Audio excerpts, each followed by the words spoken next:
Good morning students. आज हम BA प्रथम वर्ष के प्रथम प्रश्न पत्र व्यष्टि अर्थशास्त्र में समसीमांत उपयोगिता नियम का अध्ययन करेंगे। समसीमांत गणनावाचक जो उपयोगिता विश्लेषण है उसमें समसीमांत उपयोगिता नियम का महत्वपूर्ण स्थान है।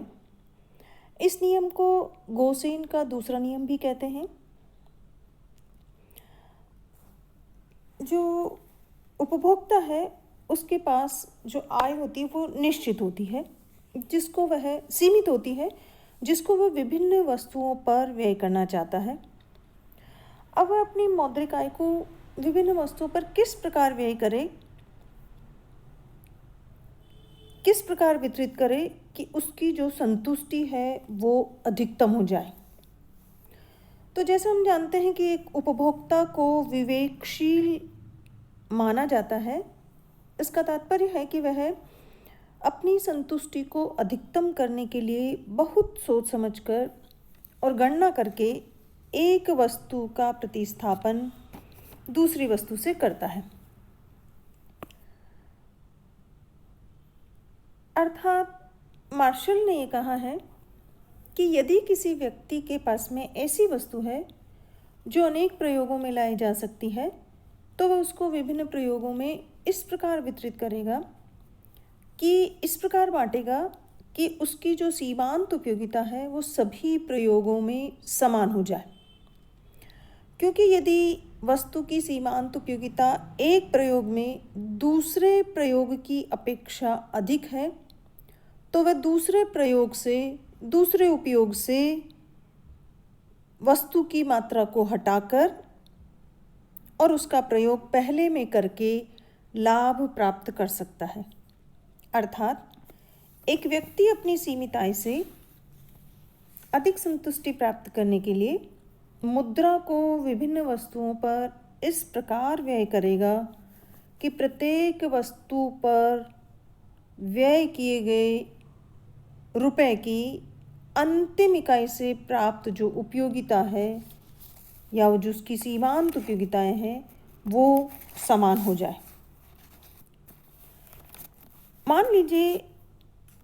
कि उपभोक्ता निश्चित आय को जिन वस्तुओं पर व्यय करना चाहता है वो केवल दो वस्तुएं हैं, X और Y। इन दोनों वस्तुओं की कीमतें उपभोक्ता के लिए निश्चित है तो उपभोक्ता उस समय संतुलन में होगा जब प्रत्येक वस्तु पर व्यय की गई मुद्रा से प्राप्त सीमांत उपयोगिता समान हो। एक वस्तु पर किए गए मौद्रिक व्यय से प्राप्त सीमांत उपयोगिता को उस वस्तु की एक इकाई से प्राप्त उपयोगिता को उसकी कीमत से विभाजित करके हम ज्ञात कर सकते हैं। जैसे हम कहते हैं कि MU of X upon price of X। तो हम ये कह सकते हैं कि उपभोक्ता को अपनी मौद्रिक आय को विभिन्न वस्तुओं पर इस प्रकार से व्यय करना चाहिए कि विभिन्न वस्तुओं से प्राप्त सीमांत उपयोगिताएं और उनकी कीमतों का जो अनुपात है वो समान हो। अर्थात जैसा कि हम देख रहे हैं कि इस स्थिति में हम उपभोक्ता जो संतुलन की स्थिति में होता है तो एक जो समीकरण है MU of X upon price of X equal to MU of Y upon price of Y equal to MU of M। अर्थात उपभोक्ता यदि दो से अधिक वस्तुओं पर भी यदि वह अपनी आय को व्यय कर रहा है तो भी उस स्थिति में भी ये जो समीकरण है यही उन पर लागू होगा। हम इस तालिका के माध्यम से देख सकते हैं कि उपभोक्ता की दोनों वस्तुएं जो X और Y दो वस्तुएं हमने ली है उनमें X वस्तु की कीमत 2 रुपया और Y वस्तु की कीमत 3 रुपया है। अब हम X वस्तु की सीमांत उपयोगिता को 2 से और Y वस्तु की सीमांत उपयोगिता को 3 से विभाजित करते हैं तो हमें ये जो स्थिति प्राप्त होती है, जो हमने लिख रखा है कि मुद्रा से प्राप्त सीमांत उपयोगिता अर्थात MU of X upon price of X का मतलब है 10, 9, 8, 7, 6, 5। ये तो X वस्तु के संदर्भ में है और वाई वस्तु के संदर्भ में 8, 7, 6, 5, 4, 3। और हमें यहाँ आई भी 2 वस्तु पर व्यय करने के लिए हमारे पास में 24 रुपीज़ है। तो वह जब उपभोक्ता एक्स वस्तु की यदि 6 इकाइयाँ खरीदता है तो उससे जो यूटिल्स मिलते हैं वो है 10, और जो वाई वस्तु की वह यदि 4 इकाइयाँ खरीदता है तो यूटिल्स मिलते हैं उसको जो जो वो 5 यूटिल्स के बराबर है। अर्थात जैसा हम डिवाइड करके हम देख सकते हैं कि यदि 10/2 हमने किया, अर्थात MU(x) upon price of x का मतलब है 10/2, तो हमारा 5 यूटिल्स आता है। और जो वाई वस्तु है उसमें वाई वस्तु की 4 इकाइयाँ खरीदने पर 15 यूटिल्स अपॉन 3 = 5, अर्थात इस प्रकार जब उपभोक्ता एक्स वस्तु की 6 और वाई वस्तु की 4 इकाइयों का क्रय करता है तो वह संतुलन की स्थिति में होगा और इन पर वह 24 रुपीज़ व्यय करेगा।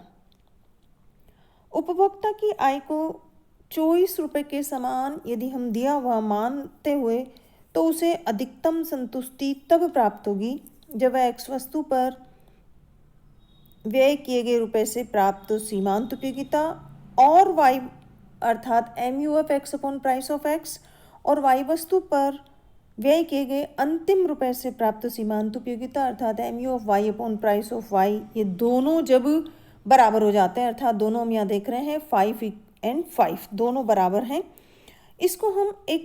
जो हमारा जो रेखा चित्र है उससे भी हम इसको देख सकते हैं। जैसा कि हम इस रेखा चित्र के अंतर्गत देख रहे हैं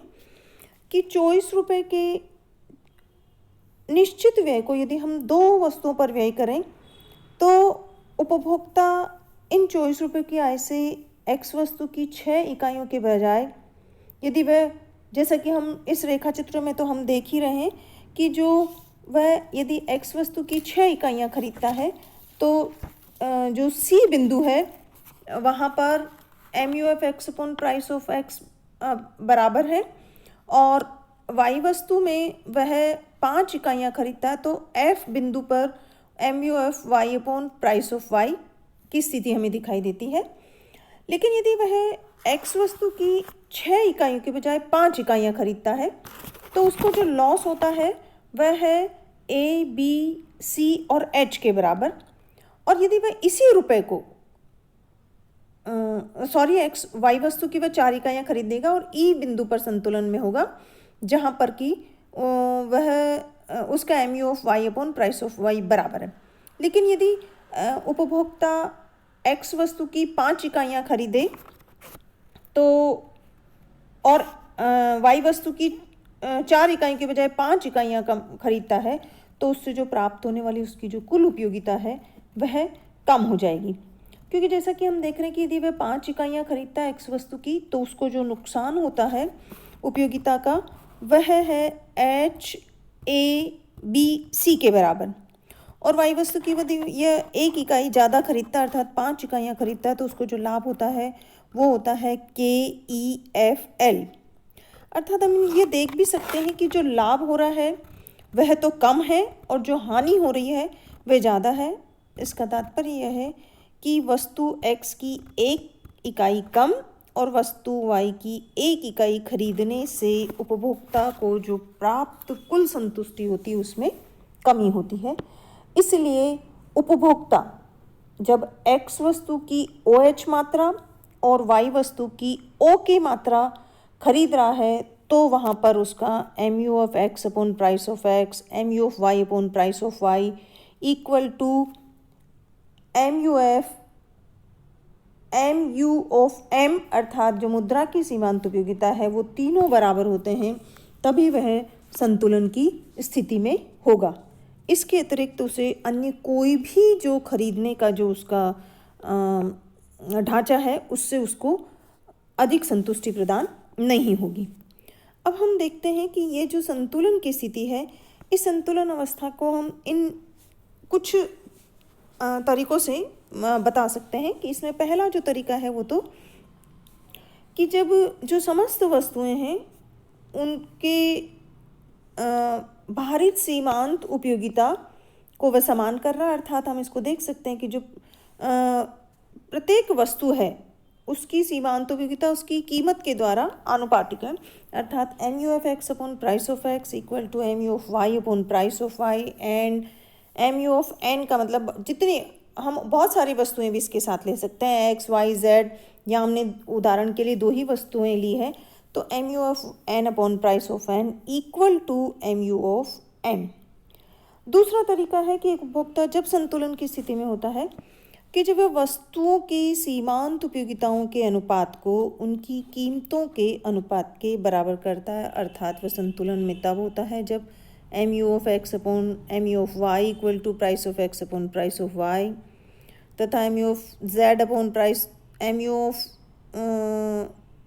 of Y upon M U of Z equal to price of Z upon price of Y upon price of Z and so on. और इसी प्रकार वह अन्य वस्तुओं के संयोगों की दशा में भी इसी स्थिति को अपना सकते। तीसरी जो स्थिति है एम यू ऑफ पी, इसका तात्पर्य है कि किसी वस्तु पर व्यय किए गए रुपए की सीमांत उपयोगिता का ये माप बताता है। इसलिए उपभोक्ता तब संतुलन में होगा जब वह विभिन्न वस्तुओं पर व्यय किए गए अंतिम रुपए की सीमांत उपयोगिता समान हो, अर्थात हम ये कह सकते हैं कि किसी वस्तु पर व्यय किए गए जो रुपए की सीमांत उपयोगिता, उसका अर्थ है कि 1 रुपये से जो खरीदी जा सकने वाली मात्रा से जो प्राप्त संतुष्टि है उसको बताता है। अर्थात ये जो नियम है वो नियम ये बताता है कि एक उपभोक्ता अपनी सीमित आय से अधिकतम संतुष्टि प्राप्त करने के लिए वह उपयोग की जाने वाली विभिन्न वस्तुओं की सीमांत उपयोगिताएं और उनकी कीमतों का अनुपात और उसके साथ ही जो उसकी मौद्रिक आय है वो जब बराबर होते हैं तभी उपभोक्ता को अधिकतम संतुष्टि प्राप्त होती है। अब ये जो नियम है इस नियम की भी कुछ सीमाएं हैं। वो सीमाएं हैं कि जो उपभोक्ता है वह एक विवेकशील प्राणी है, अर्थात वह सोच समझकर खर्च करता है। या हम ये मानते हैं कि जो मुद्रा की सीमांत उपयोगिता है उसको हम स्थिर मान लेते हैं, और साथ ही यह भी मान लिया जाता है कि जो उपभोक्ता है वह अपनी आय को एक ही वस्तु पर खर्च नहीं करता बल्कि अनेक वस्तुओं पर थोड़ी थोड़ी मात्रा में वह व्यय करता है। चूँकि हम जानते हैं कि ये जो नियम है ये सीमांत उपयोगिता पर आधारित है, तो हमने जब पिछले जो हमने टॉपिक्स पढ़े हैं, पिछले जो वीडियोस पढ़े हैं, उनमें देखा है कि हम उपयोगिता को माप सकते हैं और उसे मुद्रा रूपी पैमाने से मापा जा सकता है। इसके साथ ही उपभोक्ता की आय, रुचि, फैशन, इन सब को हम एक निश्चित समयावधि में स्थिर मान लेते हैं या ये समान रहते हैं।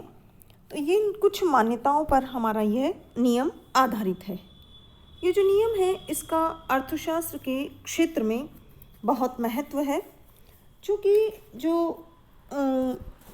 सीमांत उपयोगिता जो हमारा नियम है ये नियम मानवीय आचरण की व्याख्या करने का एक बुनियादी नियम है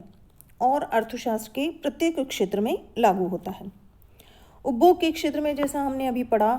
कि एक उपभोक्ता को अधिकतम संतुष्टि तभी प्राप्त होती है जबकि वह कम उपयोगिता वाली वस्तु के स्थान पर अधिक उपयोगिता वाली वस्तु को खरीदता है, और ऐसा वह तब तक करता चला जाता है जब तक कि उसकी सीमांत उपयोगिता उन वस्तुओं से प्राप्त होने वाली सीमांत उपयोगिता उनकी कीमतों का अनुपात बराबर न हो जाए। उत्पादन के क्षेत्र में भी जो उत्पादक है वो विभिन्न उत्पादन के साधनों को इस प्रकार प्रयोग में लेना चाहता है कि उसको जो लाभ प्राप्त होने वाला जो लाभ है वो अधिकतम हो। इसलिए वह अधिक उत्पादन देने वाले साधन को या जिसकी सीमांत उत्पादकता अधिक है उस साधन को कम सीमांत उत्पादकता देने वाले साधन की जगह प्रतिस्थापित करता है, और ऐसा तब तक करता है जब तक कि सभी साधनों का सीमांत प्रतिफल या उत्पादन बराबर न हो जाए। विनिमय के क्षेत्र में भी एक जो व्यक्ति है वह विभिन्न वस्तुओं को तब तक क्रय करता है जब तक कि उस वस्तु की सीमांत उपयोगिता उसके बदले में दी जाने वाली मुद्रा की सीमांत उपयोगिता से अधिक रहती है। और जब ये दोनों बराबर हो जाते हैं तो वह उनको क्रय करना बंद कर देता है। इसी से जो क्रेता है उसको अधिकतम लाभ प्राप्त होता है और विक्रेता अपनी वस्तुओं के विक्रय में भी इसी प्रकार का व्यवहार करता है। वितरण के क्षेत्र में जो उत्पादन के विभिन्न साधन हैं उसमें प्रत्येक साधन को उसकी सीमांत उत्पादकता के बराबर भुगतान किया जाता है और उत्पादन के विभिन्न साधनों को इस अनुपात में लगाया जाए कि प्रत्येक की सीमांत उत्पादकता बराबर या लगभग बराबर हो जाए और इसी स्थिति में कुल उत्पादन अधिकतम होता है तथा उत्पादन के जो साधनों का जो प्रयोग है वो समुचित हो सकता है। सार्वजनिक जो हमारे राजस्व के क्षेत्र में, चूँकि जो सार्वजनिक क्षेत्र है उसका आधारभूत सिद्धांत है अधिकतम कल्याण। इसके दो घटक हैं, दो तत्व हैं, एक है सार्वजनिक व्यय और दूसरा है करारोपण। तो ये सिद्धांत बताता है कि जो सरकार है वो अपने आय व्यय को उस सीमा तक आय व्यय को वो इस प्रकार से निर्धारित करते हैं कि जो उसका सीमांत त्याग है, अर्थात करारोपण से जो व्यक्ति है उसको जो त्याग करना पड़ रहा है वो सरकार के द्वारा किए जाने वाले खर्च अर्थात सीमांत लाभ के बराबर हो जाए। बताता है कि सार्वजनिक व्यय का सिद्धांत ये बतलाता है कि सरकार को निश्चित राशि विभिन्न मदों पर इस प्रकार खर्च करनी चाहिए कि उसकी सीमांत लाभदायकता बराबर हो और सरकार को निश्चित राशि विभिन्न क्षेत्रों से इस प्रकार प्राप्त करनी चाहिए करों से कि उसका सीमांत त्याग बराबर हो। ऐसी स्थिति में कुल त्याग न्यूनतम और कुल लाभ अधिकतम होगा, तभी सामाजिक लाभ अधिकतम, कुल जो सामाजिक लाभ है वो अधिकतम होगा। अर्थात ये स्पष्ट है कि ये जो सिद्धांत है समसीमांत उपयोगिता नियम,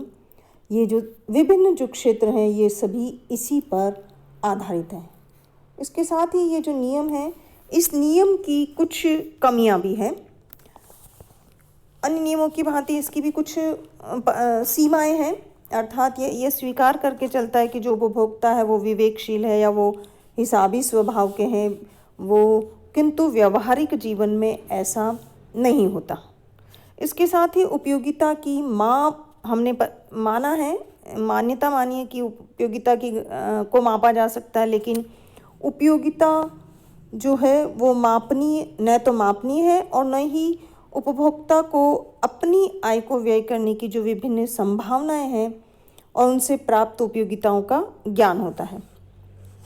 इसके साथ ही जो हम वस्तुएं हैं उनको छोटी छोटी इकाइयों के अनुसार ये जो नियम है ये इस नियम के अनुसार जो साधनों का आवंटन है वो वस्तुओं की छोटी छोटी इकाइयों के ऊपर हो, किंतु बड़ी और जो अविभाज्य वस्तुएं हैं उनकी, जैसे मोटर, कार, फ्रिज, इनकी जो सीमांत उपयोगिताएं हैं उनको समान करने की जो प्रक्रिया है उसमें ये नियम लागू करना संभव नहीं हो पाता। इसके साथ ही ये जो नियम है ये इस मान्यता पर आधारित है कि उपभोक्ता की आय, आदत, रीति रिवाज, फैशन, इन सब में जो परिवर्तन है वो नहीं होना, ये सब स्थिर होती हैं, किंतु इन वस्तुओं पर व्यय और उनसे प्राप्त उपयोगिता की अवधि निश्चित नहीं है। उनके व्यय की अवधि जो है वो अलग अलग होती है, इसलिए उन सब की उपयोगिताओं को समन्वित करना एक अत्यधिक जटिल कार्य है और ये नियम बहुत सारी अवास्तविक मान्यताओं पर आधारित है और अधिकतम उपयोगिता जरूरी नहीं है कि कभी कभी वह अधिकतम संतुष्टि का भी द्योतक हो। ऐसी स्थिति में ये जो नियम है इस नियम को लागू करना कुछ परिस्थितियों में संभव नहीं हो पाता है। धन्यवाद।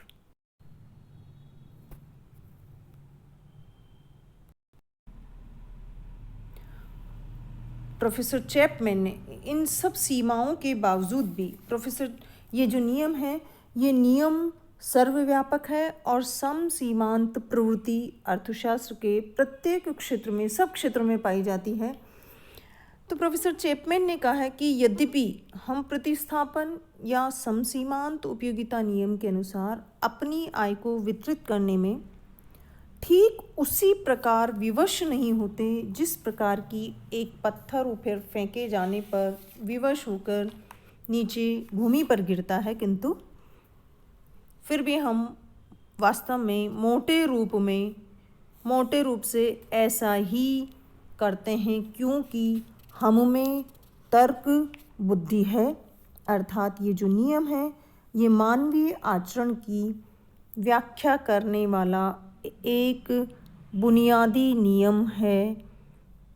धन्यवाद।